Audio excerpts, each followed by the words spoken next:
Have you, put your hand up if you found the last 36 hours inspirational and a brilliant use of your time? Yes. Yeah, so tremendous, absolutely tremendous. And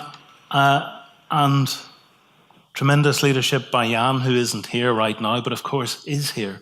He's here in every one of us who've been influenced by it for years and years and years. So that's tremendous. David, wherever you are, thank you very much. Thank you very much for the invitation. I've spent the past 36 hours thinking about what I do every day and then listening to all of the inputs in on that. And a lot of you have said to me, can you say a bit about what you're doing in Liverpool? So I think I'll run through some slides. Actually, there are quite a lot of them, so we'll see where we get to.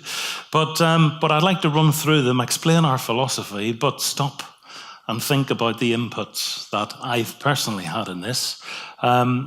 Because I'm going back with an awful lot of stuff in my head that I'm going to process, and I expect you're the same. So a bit about our journey. We call it to perfect care. Zero suicide is a part of what we're doing. It's not the totality of everything.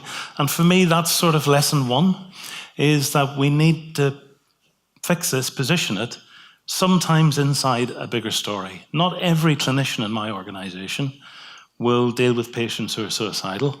Not every patient in the organization is suicidal. So having aspects, so making it about perfect care for us has made this something that everybody can buy into. And of course, you talk about perfect, then having zero ambitions is a sort of no-brainer in that sense. So who are we? Just a little bit about who we are. We sit in the northwest of England. We are... And we employ 8,500 staff, about half of whom are orientated towards mental health, the other half of whom work in physical health care. So for us, and this is just something that's happened recently, we've sort of doubled our size, but that lesson one for me, I listened a lot about the potential to integrate healthcare, mental and physical health, opposite sides of the same coin, not different things. So we have an opportunity now to make perfect care real in the sense that it will be delivered around a whole person rather than some aspect of disease or pathology within a person. We've got lots of beds in our organisation, 647. It's quite a big tower block if it was all in one place. It's spread over about 90 different sites. But actually, 97% of all of our contacts, which are about 2 million a year, are in the community. So I've found the dialogue about healthcare and the community are really interesting, but for me, it's not a very real thing. The 8,000 people live in communities. They're agents of those communities. They go home to communities. And our staff are out in those real physical communities, places where people live every day. So I think we've got to permit ourselves the opportunity to keep the dialogue real about not either or, but both. I think if it becomes polemic, it becomes dangerous for our overall objectives. And our population, we don't do this with the easiest population in the world. So in the northwest of England, we have some of the deepest health inequalities anywhere in, certainly in Western Europe and the developed world. So that's a bit of the context of what we do. Would I like more money to do the things we do? Well, if somebody's going to sail a great big boat down this river and the containers are full of money, I'm not going to say no, you know. But actually, I don't think the boat's coming. And even if it comes, it's not full of money. So we've been very clear from the start. We've had a core challenge. It's about improving quality, safely reducing costs, increasing with the massive demand that we see in our services, but actually doing it inside our core budget. So we talk about quality without efficiency being unsustainable, and efficiency without quality is unthinkable. And I think you could change some of the words in that to sort of fit in to the things that we've talked about. I think if we wait on more money coming to do this, then we're probably not going to achieve it. So we've been clear, we can put more money into it, but we can't spend more money overall. And a message that I think I haven't heard much talked about is for organizations anyway, the importance of bringing boards with us. Because by bringing your board along, you get the right to allocate money with a different sort of efficiency. in your organization. And I think if we're going to be serious about really making this happen inside our organizations, we've got to start thinking board and not really think heroic leadership.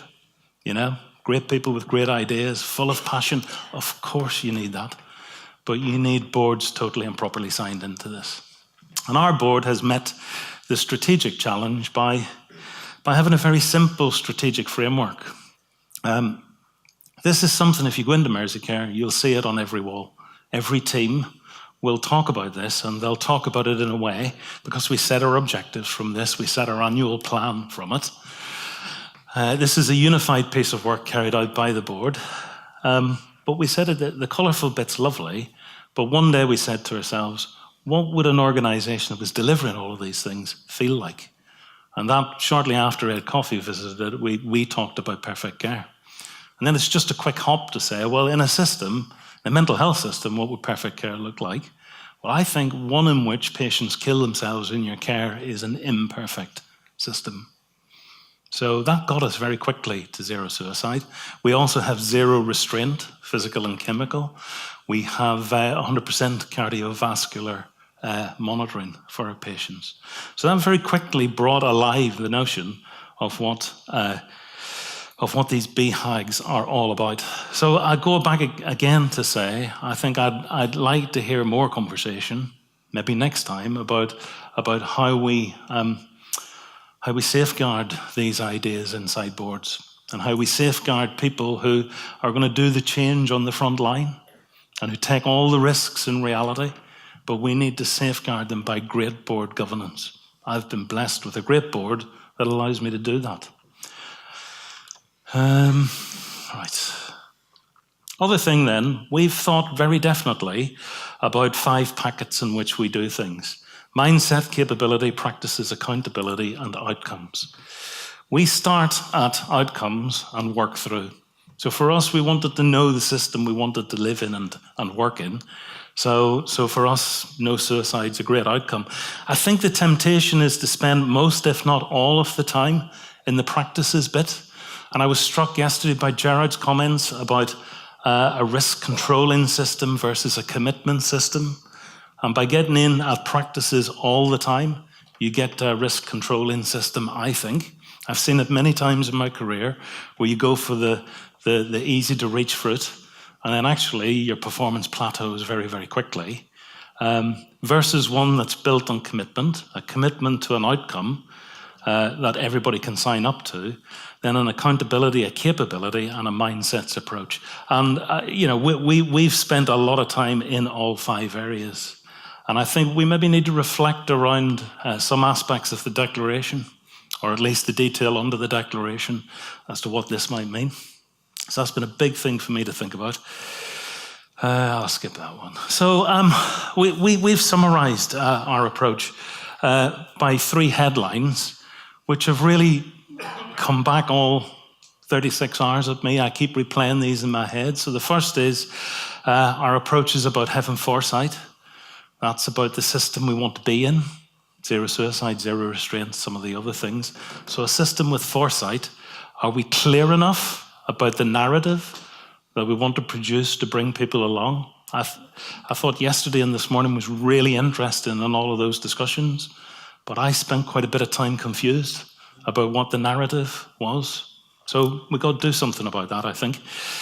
Insight. So I've heard, I think Sally and April, as the 2 people I think most about, talking about insight. And by insight, I mean people with lived experience. Listening not to react, which is a chief executive's instinct. Say something to me and I'll do something about it. But listen to understand. So all of our practice, all of our perfect care practice, zero suicide, zero restraint, has been built on insight, on co-production with people who receive services. So the reason that our zero restraint practice has driven ahead so quickly was testimony from one patient who said, when I'm being held down by a nurse, when I'm being restrained physically in services, I don't see adult hands going over my adult hands. I see adult hands going over my 6-year-old's hands. So this is somebody who was ritually abused from the age of 2-year-old to the age of 18-year-old. What a moment when somebody says that. We're re-traumatizing in the process of restraint. How in God's name can I go back to lead an organization that says it's okay to restrain people? So this insight changes the deal, and the call for more insight in everything we do. For me, as a non-clinician, in fact, 6 years ago, I'm not somebody who'd never worked even in mental health services, this for me blew my mind apart.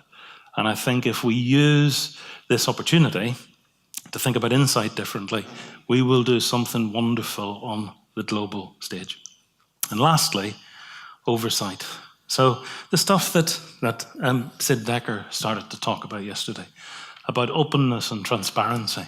So we ask some of the most highly qualified, intelligent and capable people, our healthcare providers, really capable and intelligent people, to do remarkably complicated things.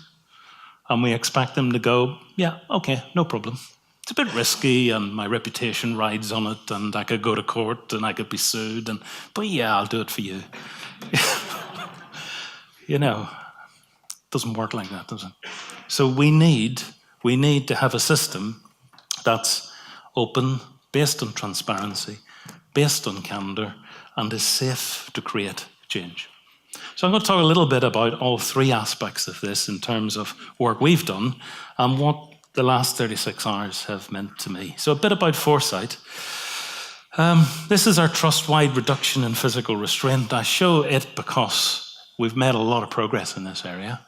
And we see physical restraints, we see assaults on staff, we see assaults resulting in harm to staff, all dropping dramatically. This is just the last 2 years of 4 years, so these graphs go way back, way back. And the interesting thing is, patients say it's better to be in a service that doesn't restrain you. Patients like this. Staff say, you know what, it's far better to be in a system that behaves with the values that I think are fundamentally right, actually. And we see less incidents of staff harm. We see people with long-term sickness coming back to work faster. So staff like it. And because of both of those things, it saves the trust money. So when I started by saying we need to safely reduce our costs, increase quality, staff said to me, you know, that's nonsense. Where's the boat with the money on it? And I said, well, the boat with the money on it is actually here. It's in doing this work. It is safer and cheaper to run your services safely than it is to do the stuff that we do now. So it was very good when we got these results, because we had more or less this stuff when Ed came to visit us. So we thought, yeah, we've got some belief that you can do this zero-based stuff. You've shown us you can do zero-based stuff. So that's how we moved on quickly into zero suicide. So for us, this is our zero suicide dashboard. I'm pretty convinced, NAV might know differently, but we're the only NHS organisation that has one of these. It's taken us a long time to get one, because when we went to get the data, guess what? It was everywhere. It was down the back of sofas and all sorts of places. And these measures are based on the sort of stuff that Nav's talked about, the 10 things that if you do them sensibly, reproducibly, and with fidelity, you get there. So we're now in a position where this is the basics. We can monitor this stuff. But I still feel weird that we're probably in a group of one of 56 mental health trusts in England doing this. So that's a challenge to me about what is it that I'm not doing. And all of the stuff that we've done this afternoon about engaging differently reminds, that's actually what's on my postcard, is go home and talk about this. We've got in place something really simple, which is 10 practices and 4 cornerstones for our organisation. And we talk about these religiously. So we talk about them until I'm really embarrassed talking about them. And when I'm really deeply embarrassed talking about them, I think I've probably reached 10% of staff. So it's a message that I play back is when you're really embarrassed talking about rational things, you've got to talk about it 100 times more before it starts to land, because what's evident to you won't necessarily be evident to other people. So keep it simple and keep it consistent, That's been a message, I think, that came out from the declaration piece, and that for me is, I think we're doing that there. Changing culture through technology, this is another bit which, and I suppose the headline here in this foresight bit is, I think if we hadn't become zero-orientated, there are lots of things we wouldn't have done. We wouldn't have put that dashboard together, I'm pretty sure. We wouldn't have had the cornerstones, and we wouldn't have thought about engaging processes of change that are actually, some of them are really quite complicated. But actually, the power of zero for me is it's truly and utterly creative when it gets a grip in the organization. It drives creativity in a way that I have never experienced before in my career, and I've done lots of change. And one aspect of this is changing culture through technology. We heard quite a bit about that yesterday morning around tipping points and so on. And we've started to think about, can we replace one tablet for another? So can we think about, reduction in medication and the increase in digital capability for people, giving them choices, giving them insights, driving self-care and management and all of those sorts of things. And that for us has become a big program in what we're doing. And we do think that machine learning is a real opportunity, actually, for us anyway. I think it struck me yesterday that we're 2 decades into the 21st century. So the next time we meet, we will be 2 decades through the 21st century. And if I think about the last 2 decades of the last century, so 1980, the 40 years, I think what's happened to commerce, what's happened to social media and communications and the way we do things in life, it's vastly different, vastly different, technology enabled. Is suicide prevention vastly different in the last 40 years? Have we grabbed all of the technological opportunity that comes our way? So we've started to do this, and there's a caveat on this, but we work with a machine learning system in California with Stanford Risk Authority. It's called Innovance Pulse. I don't really understand this stuff, but you put it's natural language processing. You put lots of stuff in, and over time, the machine learns to read differently.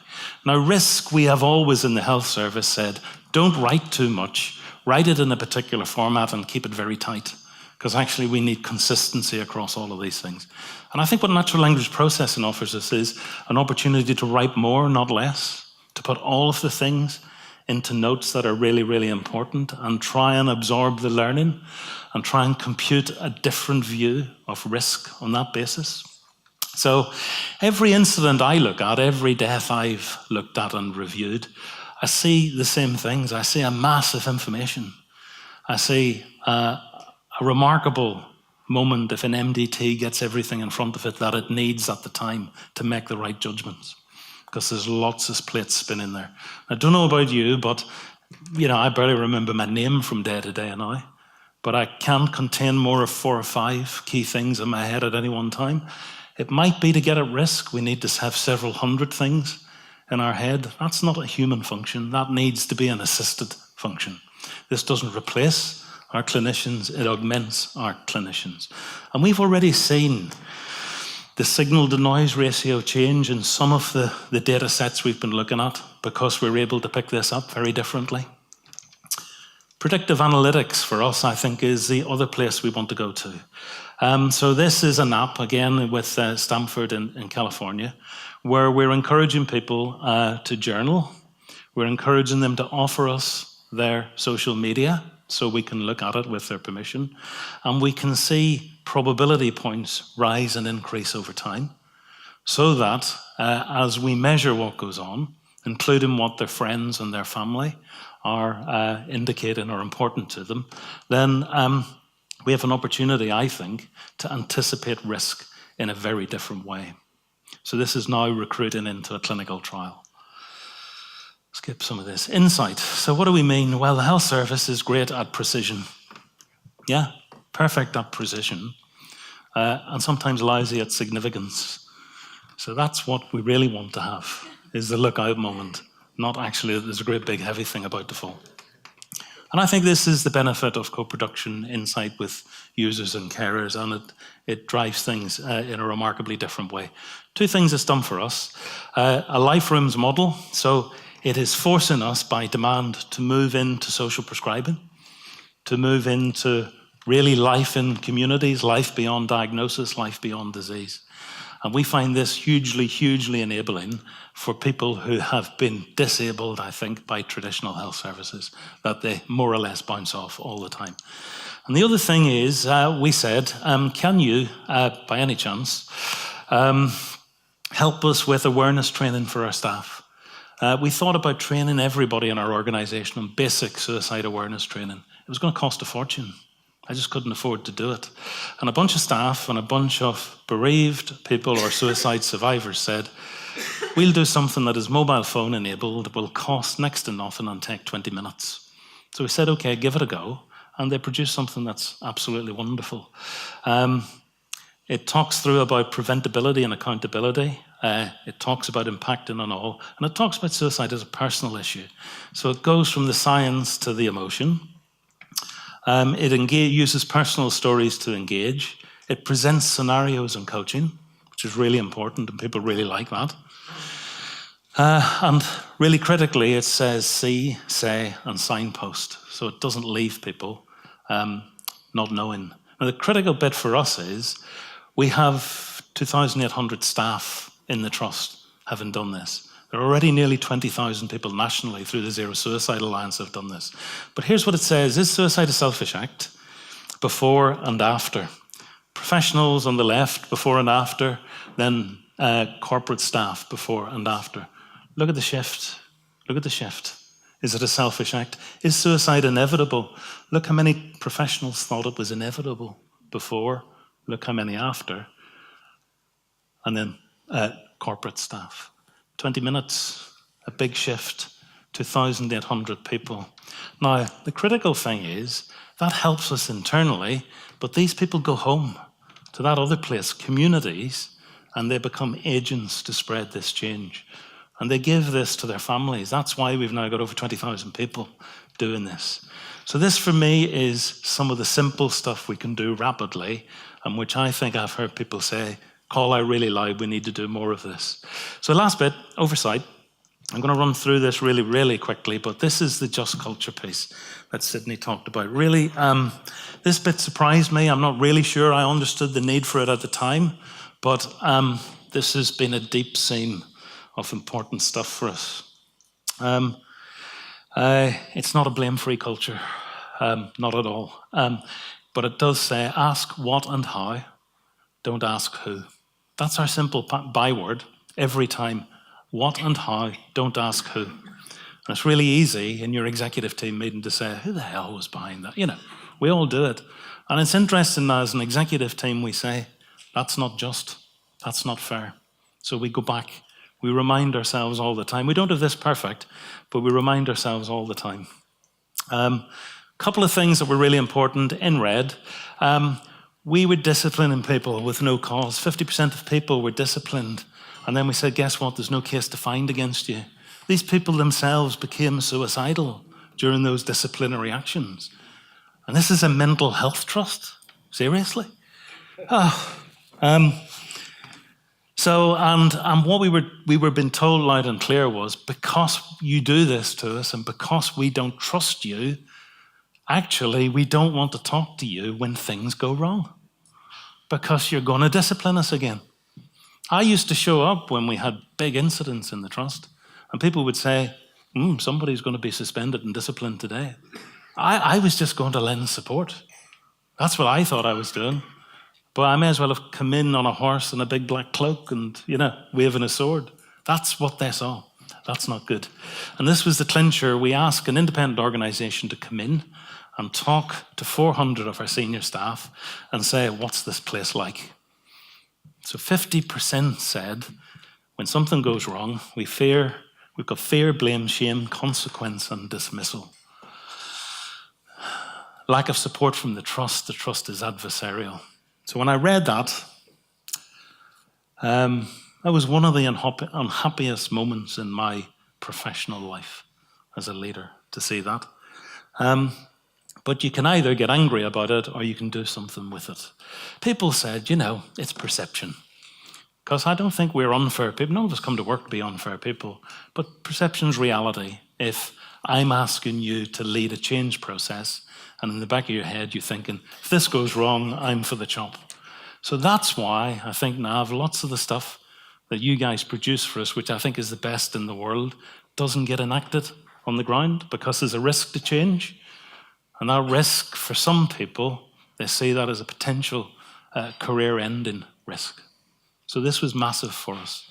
We did lots of simple stuff, like decision trees, and we ripped them all up because sooner or later they made you ask who. So we just saw that, and we put it in the box called bollocksology, I think is the science. It's a new branch of science that I personally now, I'm a professor of, actually. And we replaced running the system by policy with a new and innovative technique called the application of common sense. The problem is common sense isn't very common, is it? That's the difficulty. But actually what we said is go back to have a relationship with staff. Ask them about it. Talk about it. For God's sake, don't say investigation. Don't say tribunal. Don't say evidence. Don't say testimony. All of that stuff comes with a coroner's court. Talk about a conversation. Talk about openness. Talk about transparency. And we've done lots of stuff, but the biggest thing we've done is move from policies that punish, and our policies punished. God, did they punish? The policies that support. So we have a 360-degree health and wellbeing service that sets out to support, absolutely. And the impact, so the circle on the right is about the things we will measure and do measure. But think about this, Q1 2016 with Q1 2018, we've seen a 60% reduction in disciplinary investigations. But we've doubled the size of our organisation in that time. And we've absorbed 2 trusts into the organisation, all of which have been terribly damaged, really terribly damaged. So that's a really big impact statement, I have to say. I'm proud of that. Trust-wide in 2016, clinical suspensions, including backfill, cost £1.8 million. 2017, 9,300 and 1,000. 2018, I think we'll spend between 10 and 20,000. There's your safety dividend. That's why you don't need the thing sailing up the river, because you can make this work for you. That's the safety dividend that we can give back to the system. So, last slide. Does it work? Does it change? This is our suicide rate stuff that we've been calculating. We're doing lots of this with Nav and Lewis Appleby and so on. And we see about a 22% reduction between the two ends of this graph, with some up and downness, of course. But actually, it feels to me like we're starting to see not a tipping point, but a gradual change in the right direction. So in summary, I think the 36 hours have made me feel I'm generally right, I suppose, in what we're trying to do. It's really easy to be precisely wrong. So I'm going to stay generally right, but thank you all for contributing so avidly. I hope you found this useful. I hope you found, so I'll take away so much stuff here that I don't sort of know what to do with, and I know you'll all be doing the same. But it's been great, and thanks very much for listening.